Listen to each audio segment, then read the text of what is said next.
Bonjour à tous et bienvenue dans la matinale, votre rendez-vous hebdo qui vous parle de l'actu, de l'audio, des instruments de musique, et ce tous les vendredis matins. Avec votre petit café, on se met bien. Et cette semaine, j'ai sélectionné pas moins de 4 news avec Toontrack, une nouvelle banque de sons pour Easy Drummer, vous allez voir. Très cool. On va parler aussi d'UVI, des Français d'UVI qui ont sorti la 3e version de Synth Anthology, leur énorme banque de synthé, mais pas si cher que ça, vous allez voir. On va parler aussi d'un vrai synthé hardware fait par un Français, une nouvelle marque, Noran. C'est très intéressant. Et enfin, on va terminer avec Spitfire Audio, les énormes de Spitfire Audio, qui ont sorti une petite banque, un petit piano, vous allez voir, très cinématique, très sympa. Mais avant toute chose, le pouce bleu, l'abonnement, et puis le générique bien sûr.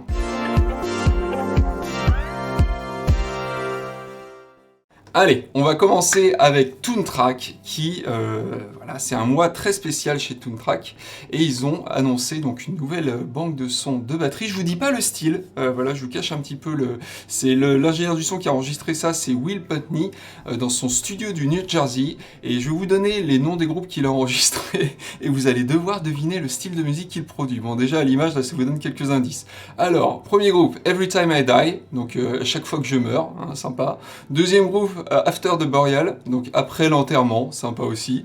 Body Count, donc comptage corporel, avec un album qu'il a produit qui s'appelle Carnivore. Un groupe qui s'appelle Vein aussi, bah ouais, vous l'avez compris, hein, on va pas parler de jazz aujourd'hui, mais bien de métal, parce que c'est les 10 ans du mois du métal chez Toontrack, c'est un petit peu, chaque mois de novembre, hein, ils font ça, ils sortent des banques de sons de métal, il y en a beaucoup. D'ailleurs, si vous êtes intéressé par le métal et si c'est votre style de musique, c'est un peu un incontournable, hein, Toontrack avec Easy Drummer, clairement, allez voir si vous connaissez pas.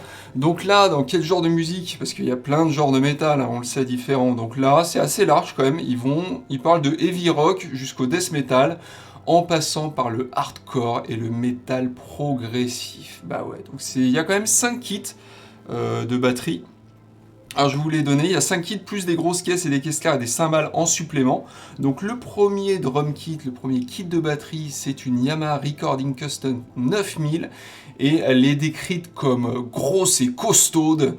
Donc ça a l'air d'être de la bonne grosse batterie pour faire du bon gros métal. Il y a un kit aussi Drumcraft de la série 8 qui se veut plus dense et plus profond, plus ténébreux peut-être. Il y a un kit Tama aussi Soundlab Project qui se veut plus punchy et équilibré, un autre kit chez Dewey DW Collectors qui se veut lui plus court et plus vif, et un dernier kit chez Tama, Star Classic Performer, qui se veut plus chaude et boisée, parce que bah, on aime le bois, on aime les bons petits chalets de montagne hein, quand on fait du métal, évidemment.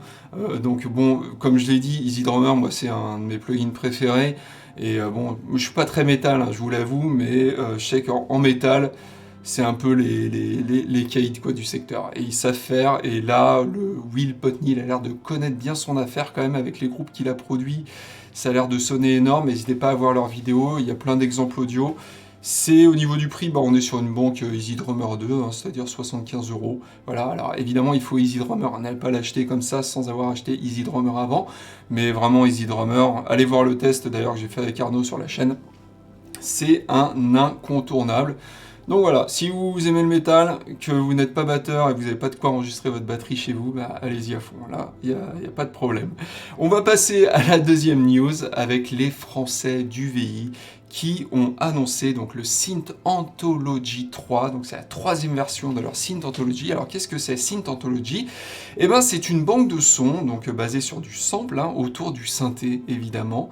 Alors il y a pas mal de nouveaux synthés du coup dans cette banque de sons, il y a 55 nouveaux synthés sur les 132, donc c'est quand même assez conséquent hein, quand même.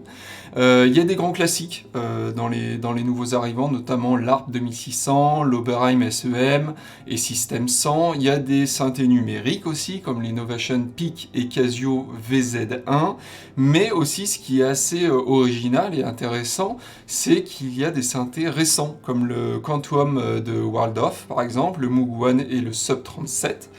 Donc ça, c'est déjà plutôt original et plutôt intéressant. Il y a 1000 presets, nouveaux presets, excusez-moi, sur les 3500 en tout.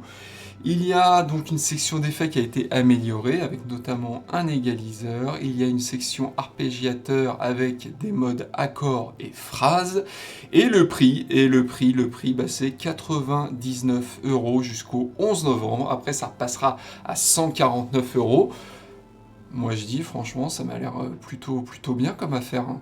Plein de sons de synthé. Alors évidemment, c'est plutôt simple, hein, c'est sur du sample, donc il y a quand même une petite maîtrise du son, j'ai l'impression, avec la section effets qui a l'air de s'être améliorée. Voilà, allez voir, écoutez les sons si vous n'avez pas de synthé. Je pense que ça peut être une bonne affaire. On va continuer avec du français, du synthé toujours, mais cette fois-ci hardware, avec la nouvelle marque qui vient de sortir, qui s'appelle Norand, ou Norand, N-O-R-A-N-D, qui a sorti le mono que vous voyez là à l'écran. Alors le mono, qu'est-ce que c'est? Donc c'est un synthé hardware, comme vous voyez à l'écran. Il est monodique, c'est-à-dire que vous pouvez jouer qu'une seule note à la fois, mais il est entièrement analogique. Il a un séquenceur et une mémoire de stockage, il y a 2 oscillateurs analogiques à forme d'onde variable en continu avec un accordage fin et hard sync. Il y a un filtre multimode à 3 pôles, à variable d'état. Une modulation de fréquence analogique, une section modulation de fréquence, modulation avec 13 enveloppes AD dédiées et 20 modulateurs. Il y a un séquenceur de 64 pas par pattern avec automation par pas. Il y a une fonction aléatoire, 23 potentiomètres comme vous voyez à l'écran qui sont rétro-éclairés et 24 commutateurs mécaniques rétro-éclairés aussi et 23 commutateurs de type 808. Il y a une sortie audio sur jack 635, 2 entrées horlogerie 7 pour l'Eurorack, donc vous pouvez l'intégrer à tout votre matos Eurorack que vous avez déjà, 2 sorties de CV et 2 sorties gate, du MIDI via USB et sur DIN 5 broches, et le prix, parce qu'il faut bien parler de prix un moment. Alors là, on va retourner un petit peu dans le métal concernant le prix, parce qu'en précommande, il coûte 666 €, et ça, c'est assez métal, avant de passer à 890 € qui sera son prix final. Donc pareil, un synthé français, voilà, c'est nouveau, c'est français, c'est hardware, c'est pas trop cher, c'est entièrement analo. Moi je dis banco, allez voir sur leur channel YouTube, Norand, il y a plein de vidéos avec des petits extraits sonores et tout qui montrent bien comment on s'en sert et tout ça. Bon, moi je dis, je pense qu'on va le tester sur Audiofanzine. Je pense que Synthwalker, alias Eric, il est déjà dans les starting blocks. Quelque chose me dit dans mon oreillette que ça va bien se passer. Donc voilà, pour cette nouvelle marque française, donc deuxième news française quand même de la semaine, hein, Cocorico, on est bien ici. Et on va terminer avec, pas du français cette fois-ci, mais Spitfire Audio qui a annoncé dans leur série Originals. Alors, Original, moi c'est une série que je connaissais pas.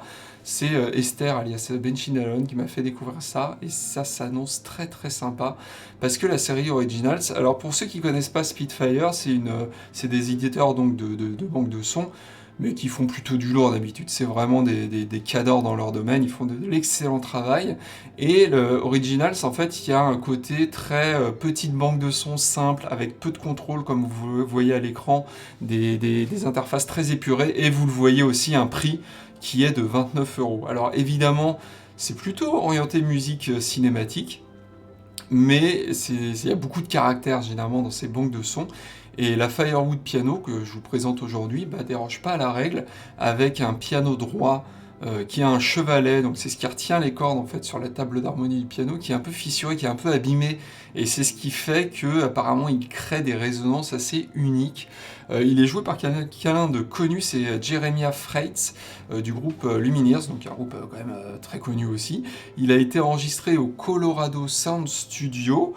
Et il y a 5 presets, donc vous voyez, il n'y a pas 10 000 presets, il n'y a pas 10 000 réglages, mais c'est vraiment pas le but ici. Donc il y a des sons plutôt de proximité, avec le son des feutrines notamment, des sons de pièces et des nappes, donc on a quand même, ça couvre quand même pas mal de sons différents.